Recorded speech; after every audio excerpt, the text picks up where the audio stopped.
Really could have. Yeah. I feel like we've been talking about Lee for a month. Right. It just has been slow moving, and the path has just been right out across the Atlantic where it was still in the warm water, so it was keeping its strength. Now it died down a little bit from a Hurricane 5 down to a 1, but gosh, it has just been an amazing spectacle to watch, and thankfully we're still seeing it churning out there, but the rain bands are really pretty intense over Maine right now, and the winds have dropped down quite a bit. Even yesterday, they were still at 80 miles per hour. We're down to 70 mile per hour winds as a post-tropical storm at this point. But notice those heavy rains making its way right over Maine, and they're at least a bit used to some of those stronger winds and heavy rains in that state.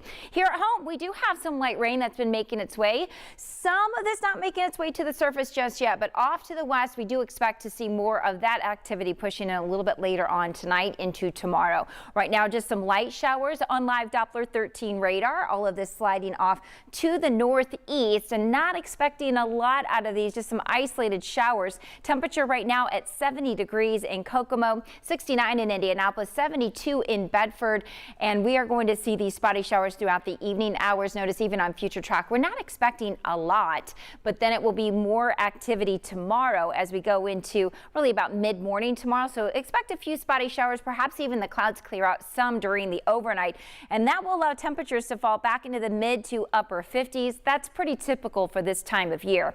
As we go into the day tomorrow, do expect to see spotty showers around on and off throughout the day tomorrow as this disturbance moves across central Indiana. We'll see some breaks in the clouds, some sunshine here and there, but I do think most of the day will be mostly cloudy, and we'll have the rain around at times all the way through Sunday evening before things start to clear out. Now, we are in a deficit. We could use some rain.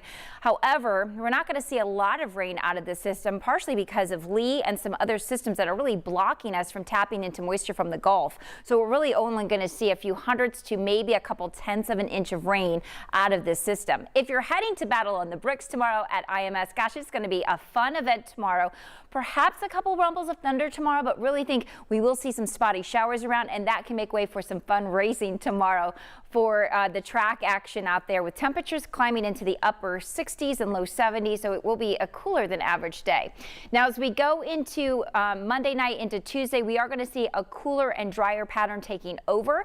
72 degrees will be the high for tomorrow, but as we start to warm back up again on Monday, we're back to 74, still cooler than average, but then we start to bring in this dry and warmer pattern with a lot of sunshine. High pressure will continue as we'll see temperatures climbing into the upper 70s on Tuesday, 80 on Wednesday, low 80s on Thursday and on Friday. We are tracking some chances of rain for next weekend, but still up in the air on that. But again, our best chance of rain really over the next 7 days is going to be tomorrow, with just a few hundredths of an inch to a couple tenths of an inch at best. Jenny?